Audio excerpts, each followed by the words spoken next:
Welcome to another Explainer. Today, we've got a classic, heartwarming David versus Goliath story that honestly proves you are never, ever too old to take on the system. Imagine this. You're in your 80s, you've lived a full life, raised a family, paid your taxes, and literally all you want to do is sit down with your friends at the end of the day and share a celebratory glass of wine. Sounds incredibly simple, right? Well, not if you live in an assisted living facility caught up in a web of bureaucratic red tape. So today, we are breaking down the fascinating journey of an 82-year-old woman in Minnesota who took on the state legislature just to enjoy a happy hour drink with her friends and actually won. Let's take a quick look at our agenda for today's Explainer. We've got the Champagne Shutdown, Anita Fights for Freedom, the Happy Hour Law, a national senior trend, and finally, cheers to the golden years. And before we pour into this amazing story, just a quick reminder on our community bulletin board to like, share, and subscribe to the channel so you never miss an Explainer. Okay, Section 1, the Champagne Shutdown, a celebration halted by red tape.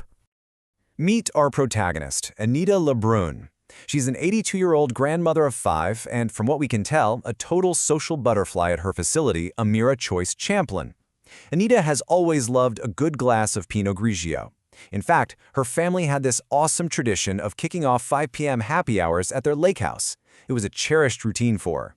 But last year, she made a pretty shocking discovery. She found out her assisted living facility was legally banned from serving drinks to its residents. Let's look at the timeline to see how this all unfolded. It kicked off back in April 2025. Amira Choice had just finished up some renovations and hosted an event where they served champagne. Well, the local government caught wind of this and cracked down on them, saying they had broken the rules by serving alcohol without a license.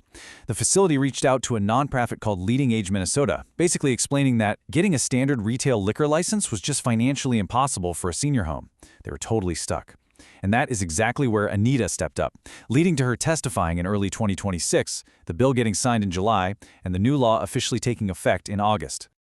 Section 2, Anita Fights for Freedom, taking the battle to the state legislature. Anita and her advocates realized they were fighting a massive double standard here. As Aaron Hoopert, an advocate from Leading Edge Minnesota, pointed out, for these seniors, Amira Choice is quite literally their home.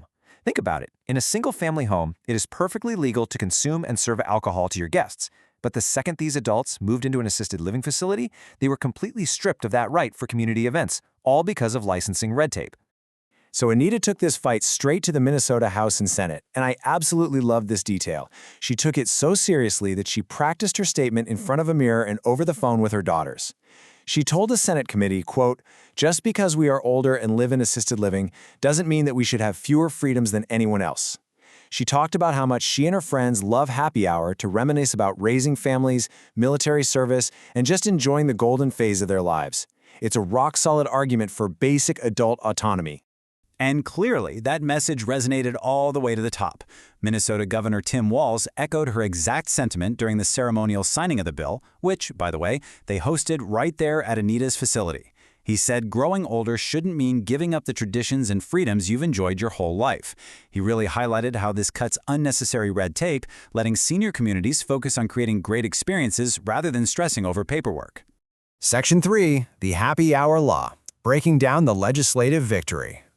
So what are the actual mechanics of what people are affectionately calling the Grandparents' Happy Hour Bill? It was officially tucked into the 2026 Omnibus Liquor Bill.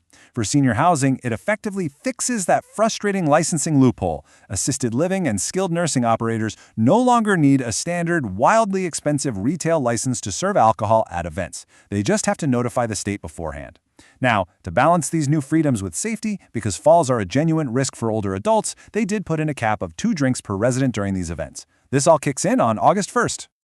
And hey, while we're reviewing newly passed legislation, take a brief moment to officially enact your own support. Hit that like button, share, and subscribe to the channel so you never miss out on these deep dives. Moving to Section 4, a national senior trend beyond Minnesota's borders. Now, Anita's story is amazing, but it isn't just a localized Minnesota thing. It reflects a massive cultural shift happening nationwide. Take 96-year-old TikTok star Lillian Droniak, better known as Grandma Droniak to her 15 million followers. She recently made headlines after sharing a letter from her Connecticut facility warning her to stop throwing room parties and serving alcohol. When her grandson told her about Anita's victory in Minnesota, her response was simply, "Let them drink." Seniors across the country are pushing back against being treated like children. To meet this demand, the industry is having to adapt fast. Basic cafeterias are out. Now, we're seeing operators offer cocktail classes, beer brewing clubs, and even rooftop breweries. Pacific Retirement Services actually transformed a restaurant at its Mirabella at ASU community into an upscale wine venue that won Wine Spectator Awards in 2024 and 2025. No way, right? And for memory care residents who can't have alcohol, places like Phoenix Senior Living are making creative, high-end mocktails, like No Jitos. It's all about providing a dignified adult experience. Section 5. Cheers to the Golden Years, celebrating the victory. Bringing it all back home to Minnesota. The residents at Amira Choice are getting ready to celebrate big time.